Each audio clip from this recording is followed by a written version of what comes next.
ప్రకాశం బ్యారేజీని damage చేద్దాం అనుకున్నటువంటి ఆగంతుకులు రాష్ట్రానికి సంబంధించిన ఉగ్రవాదులతో సమానం అండి. సో అటువంటి పరిస్థితుల్లో అది చాలా కీలకమైన అంశం అండి. కాదంబరి జత్వాని గారి కంటే కీలకమైన అంశం. కాదంబరి జత్వాని గారి కేసు వల్ల ఆవిడ కుటుంబం బాధపడ్డారండి. రాష్ట్రం విలువ తగ్గిపోయింది. ఆంధ్ర రాష్ట్రంలో ఇలా చేస్తారా?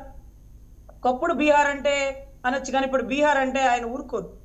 సో అటువంటి పరిస్థితుల్లో ఈరోజు రాష్ట్రం ఒక తలవంపు పరిస్థితి తీసుకొచ్చింది. ఒక ఆడబిడ్డకి రక్షణ కల్పించకపోగా ఆంధ్ర రాష్ట్ర ప్రబుద్ధులు ఎక్కడికైనా వెళ్ళి ఏమైనా చేయగలరా బాబోయ్, వీళ్ళతో దూరంగా ఉండాలి అనే పరిస్థితి అయితే ఉందండి.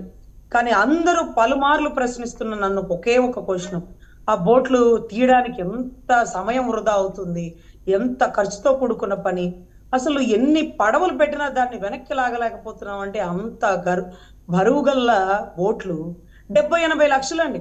ఒకవేళ ప్రచారానికి రమ్మంటే కండవాలు కప్పుకోనో లేకపోతే జెండాలు పట్టుకొని వస్తారు, ఒక 5,000, 2,000, 10,000 ఇస్తే. కానీ 70 లక్షలు 80 లక్షలు ఖరీదైన బోట్లని ఎవడి బావు సొమ్మని ఓనర్లు వదిలేస్తారండి? సరైన పేమెంట్ తీసుకునే వదిలేస్తారు కదా, లేకపోతే వాళ్ళ ప్రాణాలు పోయినా బోట్లని కాపాడుకునే పరిస్థితిలో ఉంటారు సార్. మాక్సిమము వరదలు వస్తున్నాయని అక్కడ ఉండే ప్రజానికానికి తెలిసినా తెలియకపోయినా ఈ చేపలు పట్టే వాళ్ళకి ఈ బోట్ల యాజమాన్యానికి తెలుస్తుంది సార్. ముందు వాళ్ళ బిడ్డల్ని వాళ్ళ కుటుంబాన్ని రక్షించుకోవడం కాదు సార్, బోట్లని లంగర్లేసి ఒడ్డుకు లాక్కెళ్ళిపోతారు సార్. కానీ అంత తేలిగ్గా వదిలేశారు బోట్లు, అంత బరువుగల్ల ఇసుక పెట్టి. అసలు 3 బోట్లు ఒకేసారి కట్టి, అంటే బోట్లు విడివిడిగా వెళ్ళిపోయి ఉంటే అంత ఘటన జరిగి ఉండేది కాదేమోనండి. 3 బోట్లు ఒకే తెగ కట్టి దాన్ని ఇనప కంచెలేసి ఈ రోజు కూడా వెలిక్కి లాగలేని పరిస్థితుల్లో డైవర్షన్ పాలిటిక్స్ మొత్తం అక్కడే కేంద్రీకృతం అయిపోతుందేమో అనుకున్నారండి. కానీ ఇంతవరకు విషయాలు రావట్ల. ఇప్పుడు చూస్తే టీటీడీలో 570 కోట్లు స్వాహా, లేకపోతే అక్కర్లేని వాటికి నిధులు కేటాయించేశారంటూ ఒకటి, లేకపోతే త్రివిక్రమ్, జానీ మాస్టర్ వీళ్ళందరూ తెలంగాణ సార్. ఒకవేళ జానీ మాస్టర్ మా జనసేనలో ఉన్నప్పటికీ మా నాయకుడు ఏమాత్రం ఆలోచించకుండా, ఏమాత్రం ఉపేక్షించకుండా ఇమీడియట్ పార్టీ కార్యకలాపాలకు దూరంగా ఉండమన్నారండి. పార్టీ జెండా మోసి ఎలక్షన్కి ఎంత కష్టపడినా సరే చిన్న తప్పు అంటే అంత గొప్ప పాలల్లో ఒక్క చుక్కే కదండి, నిమ్మ చుక్క పడిందంటే ఎరిగిపోదండి పాలు. సో ఎంత కష్టమైనా సరే అన్న కఠినమైన నిర్ణయం తీసుకుంటాడు, ఏమాత్రం ఉపేక్షించడు. తప్పుని నిరూపించుకోవాలి, ప్రూవ్ చేసుకోవాలి, నా తప్పు లేదని. అప్పటి వరకు పార్టీ కార్యకలాపాలు దూరంగా ఉంటూ ఇమ్మీడియట్ గా చర్య తీసుకోవడం జరిగిందండి. తెలంగాణలో ఇచ్చిన కంప్లైంట్ త్రివిక్రమ్ గారిది తెలంగాణ, పూర్తిగా వాళ్ళ పర్సనల్ ఇష్యూస్, దానికి కాదంబరి జత్వాని గారికి లింక్ పెడితే అక్కడ అమ్మాయి నష్టపోయిందండి. ఆ అమ్మాయి నష్టపోయింది ఒక వ్యక్తికి వల్ల కాదండి, ఆంధ్ర రాష్ట్ర దౌర్భాగ్య పోలీస్ వ్యవస్థ వల్ల, అప్పట్లో ఉండేటటువంటి ఆంధ్ర రాష్ట్ర ప్రభుత్వాల వల్ల, లేకపోతే జిందాల్ గారికి ఇచ్చిన మాట వల్ల ఆ అమ్మాయి కుటుంబం నాశనమైంది, ఇబ్బంది పడింది. అసలు 6 నెలలు ఉలిక్కి పడే పరిస్థితి వచ్చింది. దీనికి మిగతా పర్సనల్ ఇష్యూకి మిగతా వాటికి సంబంధం లేదండి. మా యాజమాన్యం మొత్తం వచ్చేసింది కదా, మా టీవీ అసోసియేషన్ లేకపోతే వాళ్ళది ఏదో ఉంటాయి కదా, వాళ్ళందరూ వచ్చేసారు. వాళ్ళు రెస్పాండ్ అవుతారు, వాళ్ళు సమాధానం చెప్తారు. నువ్వు మళ్ళీ డాన్స్ వేయకూడదు, నువ్వు మళ్ళీ రాకూడదు అని వాళ్ళే నిర్ణయాలు తీసుకుంటారు ఆ అబ్బాయి మీద. అరే దానికి దీనికి లింక్ పెడితే ఎలా అండి? మన రాష్ట్ర పోలీస్ వ్యవస్థ ఎంత దౌర్భాగ్యంగా ఉందంటే, ఈ రోజు గౌరవ విశాల్ గున్ని గారు ఒక పేరు చెప్పారట, ఆ పేరు గల వ్యక్తిని ఎంక్వైరీ చేస్తున్నారట. ఆ పేరు గల వ్యక్తి చెప్తేనే ఈయన చేశారట. అవును, మరి ఆ పేరు గల వ్యక్తి రేపు వాళ్ళ ఆవిడనో వాళ్ళ బిడ్డనో తీసుకురమ్మంటాడు, తీసుకెళ్లిపోతారు పాపం గౌరవ ఎస్పీ గారు.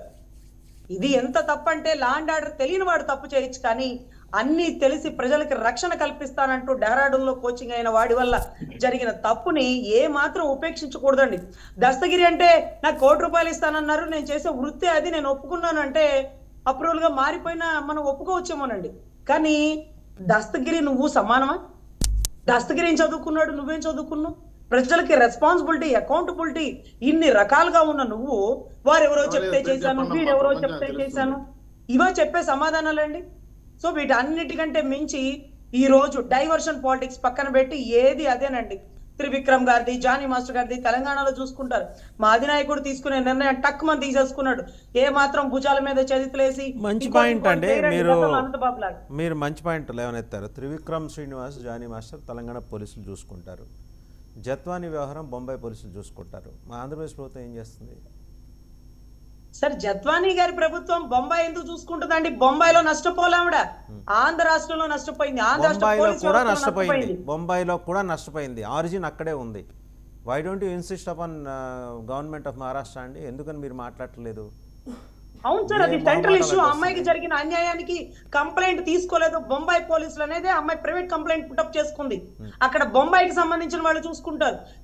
ఈవిడేమంటది, ఏది మన మహిళా కమిషను ఇక్కడ కాదండి, నాకేం పని, ఎలిగేషన్స్ ఉన్నాయి, నాకేం సంబంధం, ఇంకోటి మహారాష్ట్ర వాళ్ళు చూసుకుంటారండి. అరే నీ రాష్ట్రం పోలీసు వ్యవస్థ వల్ల, నీ రాష్ట్రం ప్రభుత్వంలో ఇబ్బంది పడితే ఇక్కడ కదా చూసుకోవాలా? ఇప్పుడు జానీ మాస్టర్ విషయం కానీ, త్రివిక్రమ్ కానీ తెలంగాణలో ఇచ్చిన కంప్లైంట్ సార్. ఈ అమ్మాయి బొంబాయిలో ఇచ్చిన కంప్లైంట్ కాదు, ఆంధ్ర రాష్ట్రానికి వచ్చి ఇబ్రాహీంపట్నంలో కంప్లైంట్ పుటప్ చేసింది. ఆంధ్ర రాష్ట్రానికి సంబంధించి ఇబ్రాహీంపట్నం కొండపల్లి గెస్ట్ హౌస్ లో పెట్టి బంధించారు. ఇది సమంజసమేనా?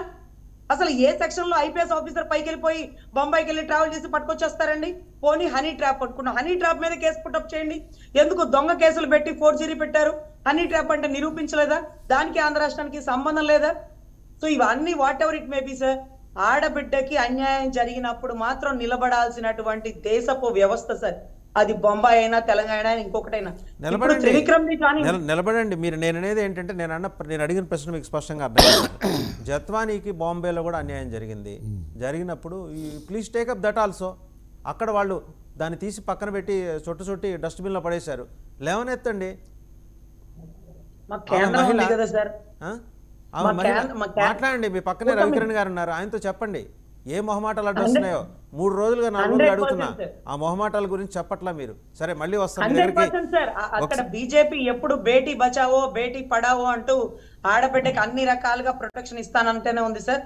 సో బీజేపీ దీంట్లో ఇన్వాల్వ్ అవ్వాలి. ఆ ఆడబిడ్డకి ఎక్కడ అన్యాయం జరిగినా, ఈ ఆడబిడ్డకే కాదు సార్, కలకత్తా ఇన్సిడెంట్ లో కాచి కాపాడుతున్న ప్రభుత్వాలని కూడా బీజేపీ తలెత్తుకొని సమాధానం చెప్పాలండి. ఎందుకంటే వాళ్ళ వల్లే సాధ్యం అవుతుంది, వాళ్లే ఏదైనా నిర్ణయం తీసుకోగలుగుతారు. కాబట్టి సీరియస్ యాక్షన్ తీసుకోవాలండి. ఈరోజు అక్కడ ఏదైతే హాస్పిటల్ మీద ఎలిగేషన్ వస్తున్నప్పుడు, అక్కడ ఉన్నటువంటి ముఖ్యమంత్రి తోసిపుచ్చుతున్నప్పుడు, ఈ రోజు కూడా కలకత్తాలో జరిగిన ఇన్సిడెంట్స్ అరణ్యాల్లో జరగలేదు, నిర్మానుషంలో జరగలేదు, హాస్పిటల్లో జరిగింది సార్. అయినా సరే ఈ రోజుకి విలువైన విషయాలు వెలుగులోకి రావటం లేదు. కాసేపు పోస్ట్ మార్టం వస్తానండి మీ దగ్గరికి. మాట వెంకటేశ్వర రెడ్డి గారి దగ్గరికి వెళ్దాం. వెంకటేశ్వర రెడ్డి గారు, ఈ